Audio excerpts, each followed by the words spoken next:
Assalamualaikum warahmatullahi wabarakatuh. Alhamdulillahirrabbilalamin. Wabihi nasta'in wal umuri dunia waddin. Wassalatu wassalamun ala anbiya'il wa mursalin wa ala alihi wa sahbihi ajmain. Salam. Om Swastiastu, Namo Buddhaya, salam kebajikan, dalam salam sejahtera untuk kita semua. Perkenalkan, nama saya Kemal Farizul Haq.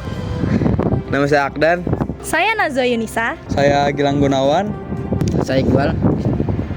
Saya Desyana Putri Aminarti. Dan kita dari Kelompok 4 Kewarganegaraan.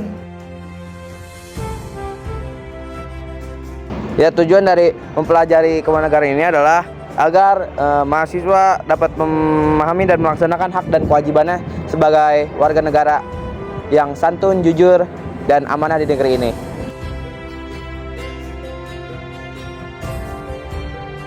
Kenapa kita harus mempelajari kewarganegaraan? Karena kita sebagai warga negara Indonesia harus mengetahui tentang batasan, hak, serta kewajiban kita sebagai warga negara Indonesia. Bagaimana cara kita untuk menjadi warga negara Indonesia yang baik? Tentu saja, kita harus mengimplementasikan nilai-nilai nasionalisme, patriotisme, etika, moral, serta kebudayaan yang berlaku pada sebuah negara.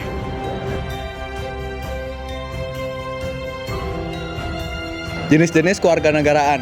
Jenis-jenis kewarganegaraan itu ada 3. Kewarganegaraan secara hukum, secara sosiologi, dan secara formal. Hak dan kewajiban warga negara. Hak dan kewajiban warga negara adalah hubungan timbal balik yang berkaitan dengan kehidupan harmonis dan sejahtera. Contoh hak kewajiban warga negara: berhak memeluk agama, kepercayaan, dan berinteraksi dengan antarumat sesama.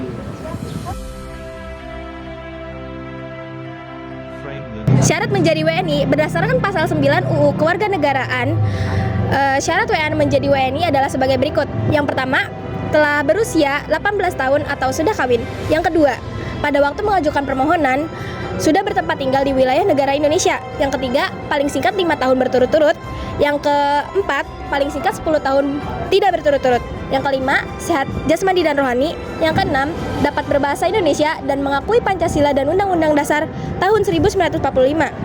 Yang ketujuh, tidak pernah dijatuhi tindak pidana atau melakukan tindak pidana yang diancam penjara 1 tahun atau lebih.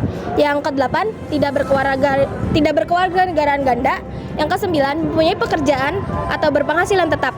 Yang ke-10, membayar uang kewarganegaraan ke kas negara.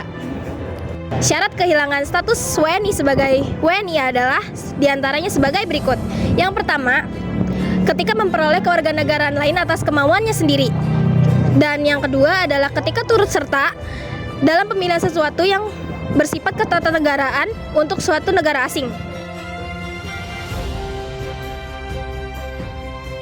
Setelah kita dengarkan paparan materi kepada teman-teman sebelumnya, dapat kita ambil kesimpulan bahwa seseorang yang disebut bernegara karena sudah mendapatkan kewarganegaraan.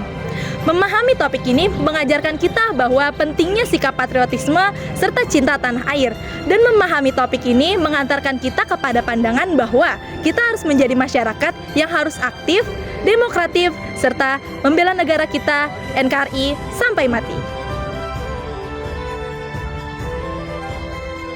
Sekian materi dari kami, kurang lebihnya mohon maaf. Wassalamualaikum warahmatullahi wabarakatuh.